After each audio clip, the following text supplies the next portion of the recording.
Luke, first of all, how are you? How are you feeling? I'm good, thank you. Very good. We are 2 weeks out from tomorrow. We're ready to go. Yeah, obviously looking in incredible shape, but you are looking to bounce back from that career first defeat. How much have you learned about yourself as a fighter from then, I guess? Yeah, a bunch. It was a bitter pill to swallow, but yeah, we learned a lot of lessons. I've made a bunch of adjustments. I've made a bunch of changes in my training camp and the way I'm approaching this scrap. So yeah, lessons learned. It sucked that I had to go through that to learn it all, but it is what it is. It's life. Yeah, for sure. And just in terms of like that mental resilience, how much has that, I don't know, increased, I guess, since that defeat? And it's not just about the physical side of things, is it? Yeah, no, that's it. I mean, in terms of mental resilience, I guess it's nice. It's nice to know that if I have to be a punch bag for 3 rounds, I can. Do you know what I mean? So it's like that. It was good to get tested like that. It was good to be in a war and just and know that I can pull through without getting finished. You know, that was the only real positive takeaway I can get from that. But just in terms of the lessons I learned from what to do, what not to do, the people I should have been listening to, and so on and so forth. Lessons were learned. So it is what it is. Yeah, for sure. And I've been wanting to talk to you for ages, to be honest, because I just think you use your platform in MMA so brilliantly to talk about other issues. I know you get asked about it a lot, but our readers are very interested in your journey and what you do inside and outside the cage. Obviously, you're very open about your kind of passion for helping disadvantaged children. Do you feel like, you know, in whatever way you can do you feel like a big win in Milan will not obviously kind of prove yourself in your division, but it kind of keeps your platform going to keep doing the big things that you want to do in the world of, you know, foster children and things like that? Yeah, for sure. I mean, don't get me wrong, the stuff I do outside of fighting will continue regardless. Do you know what I mean? I could tear my ACL tomorrow, never be able to fight again, and I'd still be doing what I want to be doing with the kids and with the children's home and all of the plans I have. All of that would still continue. But me having this platform in MMA does help. You know, me building a name for myself, building a little bit of a brand for myself, and having something outside to help boost and build my portfolio and all that jazz with this, it does help. So yeah, a win would be great, and I think it would go hand in hand with what I want to be doing. But this is for me. Do you know what I mean? This fighting is for me. All of that stuff aside, I still have that outside of the win. This fight is all I'm focused on. This is all I've been focused on since I was in the hospital after that loss. You know, so it's I'm excited, and it's going to be nice because I can show the kids that how to bounce back from adversity. You know, these kids have been through a lot more than I have. These losing in a sport, in an MMA fight, is nothing compared to what they've been through, and compared to the bounce back that they've had to come through is it kind of makes this easier for me, because I know it could have been a lot worse. So yeah, I think it's going to be good. It's going to be good to show that just because you lose doesn't mean you have to keep losing. You know, you pick yourself up, you get after it, and you get a W. So yeah, that's the plan. And I got a lot of people behind me backing it, including those kids that I look after, that I look out for. So yeah, it's exciting. Yeah, like you say, it's great in terms of how you kind of mentor these kids to tell part of your story in the fighting world. And I just wondered if you were able to sort of give us an update of your sort of the work you are doing. I don't know if you've maybe even thought of eventually creating some sort of link between even, I don't know, Bellator and charities or anything like that, or what the current work is that you're doing. Yeah, so I've actually got something in the plans. I'll be honest, during the last 6 weeks, everything else other than fighting has took a back step.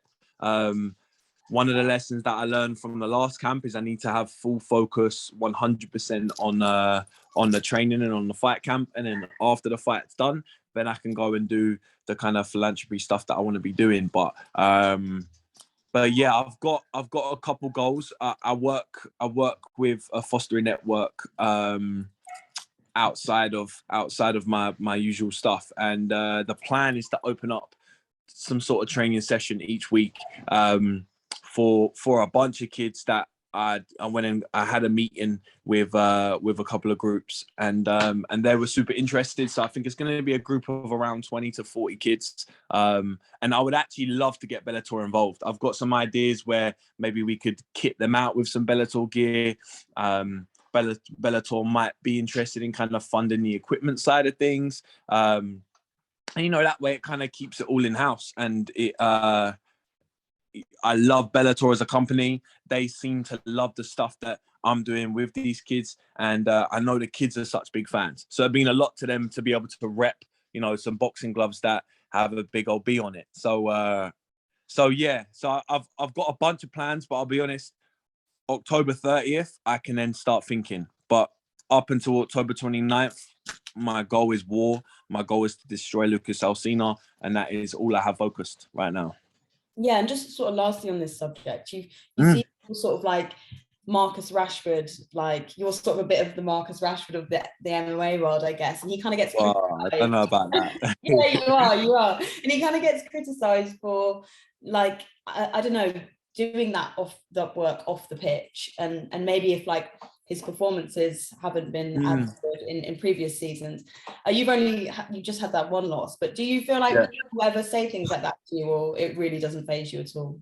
Listen, I don't want to speak for Marcus Rashford, but just using just the example that he did for all of those kids who couldn't afford school meals, I can 100% guarantee that the work that he did, the way he was able to feed so many children, I can guarantee that was more of an accomplishment to him. That was more, that made his soul a lot happier than winning any football match. And it's the same for me. I've said it before in interviews. The stuff that me and my family have been able to do, the way my family has been able to help other children, and the stories that we've come across, and the way we've been able to, help children turn their lives around.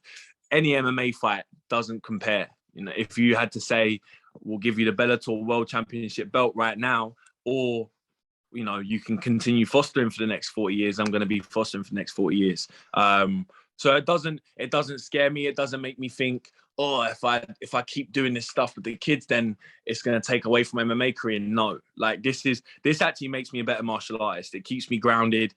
It keeps me humble. It keeps me flipping. It helps to remind me that there's so much more to life than fighting in a cage in my underwear, So it is what it is. But no, and I don't think it takes away from my training. I still manage to train twice a day, sometimes 3 a day, every single day other than a Saturday or a Sunday. But yeah, so no, it doesn't take away. I'm not worried about that. And like I said, if all of my MMA career went to crap tomorrow, then I'd be cool, because I'd have my my last purpose still at hand. So no, for sure, super inspiring as always. And just a couple lighter questions. I know you are very ruthless in the cage, but I've been preying your Instagram a bit, and I see you do love your four-legged friends. Do you own those dogs? Or are they family dogs, or what? Yeah, I do. I do. Hold fire, and I'll introduce you. 1 second. Come here. Hey. So this is my baby boy. Hey, Ty, what's this? Come here. This is Ty, my big old bully, and then flipping my little crocodile. Come here. Hey, Ernie, what's this? Come here. And then this is Ernie. So, but he don't like the camera as much as Ty. But yeah, they're my little kids, but yeah, I love them. But yeah, so they're my baby boys. They they keep me grounded too. But yeah, like we did an interview. I did an interview with like a judo Olympian, and she just said her dogs actually really helped her through like injuries and like, I don't know, just feeling down if she wasn't performing that well, and just like going out for a walk with the dogs just really helped her. Do you find that like they just keep you quite? Do you know what I find very strange, Isabel, is when people tell me they're not dog people. I can't understand it. I don't think, maybe they don't understand how flipping special dogs are, but yeah, if I'm having a low day or something, I just want to chill by myself, I'll take the boys for a walk. Yeah, it's they, we don't deserve them. You see a lot of memes like that going around, but genuinely they're amazing little creatures. So yeah, yeah, no, I love them. Yeah, they're very therapeutic. And just lastly, obviously, when you plan to win your fight, obviously, how would you say on a Sunday or something celebrate? I don't know if you'd have a walk with the dogs and a roast or something like that when you're not training, when you can eat whatever you want. Cool. So post-fight, I've got some plans. Post-fight, me and the missus, she's looking at me now to make sure I'm going to mention Lake Como, but I'm going to take her to Lake Como, and then after we're trying to plan a trip. It's either going to be Jamaica or the Philippines, but that'll be the goal straight after. So we'll get the in-laws to look after the dogs. But yeah, I mean, I'm back for a couple of days. I'll spend some time with them. I'll get to see my family, my friends, and go have some good food. But like I said, right now the only focus is war. We've got 2 weeks from tomorrow, so it's all guns blazing. I'm gonna take this guy out and then to live in a peaceful life. But yeah, right now it's just straight violence. Yeah, no, for sure. Thank you so much for talking to me today. It's been